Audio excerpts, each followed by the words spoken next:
ხელახალი საპარლამენტო არჩევნების მოთხოვნასთან ერთად თანდათან აქტუალური გახდა ადგილობრივი თვითმმართველობის არჩევნები, რომელიც 4 ოქტომბრისთვის არის ჩანიშნული. ოპოზიციურ სპექტრში ამ მხრივ კვლავ აზრთა სხვადასხვაობაა. თუ გახარიას პარტია და ლელო არჩევნებში მონაწილეობას არ გამორიცხავენ, ასეთი გადაწყვეტილება კატეგორიულად მიუღებელია დანარჩენი ოპოზიციური ფლანგისთვის.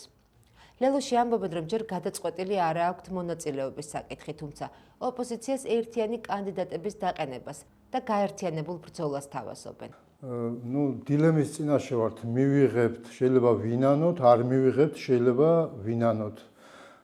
ხო და ეხლა შეთავაზებები გვაქვს ასეთი ყველა პარტიასთან ჩვენ, რომ არ არის სავალდებულო, გინდა თუ არა მაგალითად მე-9 ნომრით გავიდეთ, შევთანხმდეთ თუ შევთანხმდებით საერთო ახალ ნომერზე, ახალი ძალებით, გავერთიანდეთ. თავარი არის ერთიანობა. ძალიან დიდი შანსი გვაქვს მაგალითად თბილისში, ბათუმში, ქუთაისში, სადაც არის ეს ძირითადი დიდი ქალაქები, რომ ერთიანმა ოპოზიციამ მიიღოს მონაწილეობა და ეს 3300-ვე უბანი, რომელიც არის იქ ყველა უბანზე ერთიანი ძალებით რო შევუტიოთ, ეს პროტესტიც იქნება ჩვენგან, ხალხის მობილიზებაც იქნება და შეთავაზება გაშვებული გვაქვს, მსჯელობა დაწყებულია.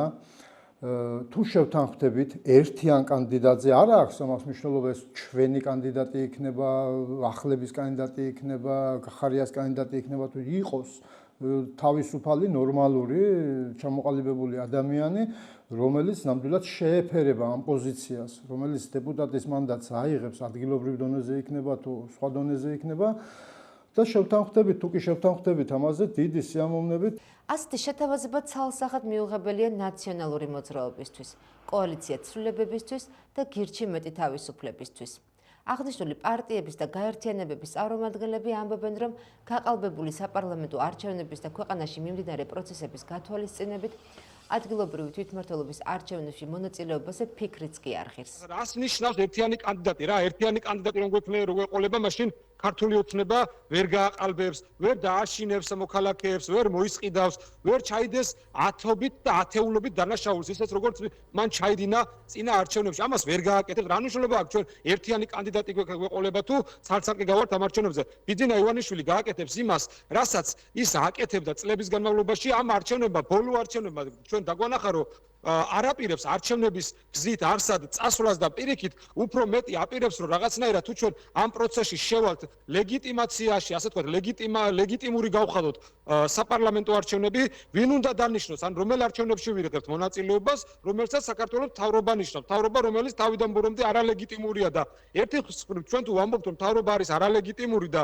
მეორე მხრივ ვიღებთ ამ არალეგიტიმური ხელისუფლების მიერ დანიშნულ არჩევნებში მონაწილეობას, ნიშნავს, რომ ქართულ ოცნებას ბჭყალებში უправებთ ყველაფერს. ამიტომ მე ვფიქრობ, რომ ბრძოლის ხაზი დღეს გადის ქუჩაში, ბრძოლას ის რომ ჩვენ არჩევნებში არ გვინდა მონაწილეობის მიღება, ეს იმას არ ნიშნავს, რომ ბრძოლას ვწყვეტ. მაშინ, როდესაც ქვეყანაში ნომერ პირველი ოპოზიციური პარტიის სამივე ლიდერი არის ციხეში, 213 დღეა დღეს უკვე პროტესტი არის, უწყვეტი პროტესტი ქვეყნის მთავარ გამზირზე.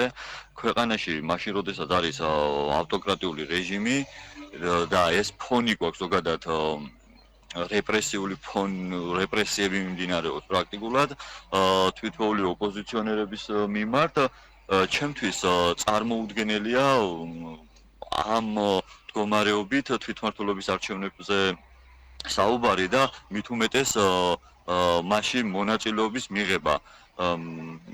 ამიტომ ვფიქრობ, რომ ჩვენ პირადად ჩემი კოალიცია ბოიკოტს უცხადებთ ამ მდგომარეობით თვითმმართველობის არჩევნებს და მიმაჩნია, რომ ამ მოცემულობით აზრი არ აქვს მონაწილეობის მიღებას.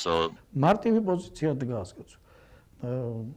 ახალი საპარლამენტო არჩევნების მოთხოვნა, პოლიტპატიმრების გამოშვება და საარჩევნო გარემოს შეცვლა. ყველაფერი ეს საკითხები გაუარესებულია. მეტი პოლიტპატიმარია ციხეში, საარჩევნო გარემო კიდევ უფრო გაუარესებული და კიდევ უფრო მონოპოლიზირებული აქვს ხელისუფლებას, ეს თავისი საცეცები ყველაფერში გაშვებული აქვს უკვე და კიდევ უფრო გაუარესებული ვითარება, გაყალბების მეტი მექანიზმები აქვს და ასეთ ვითარებაში კიდე შესვლა გამეორებით იგივე სისტემის დაშვება, რაც თქვათ უკვე დაუშვით ხომ საკუთარ შეცდომებზე მაინც ხომ უნდა ვისწავლოთ. ამაზე იმდენი კარგი და სწორი არგუმენტი იქნა მოტანილი, რომ რა ვიცი ახლა კიდე რა უნდა დავამატო.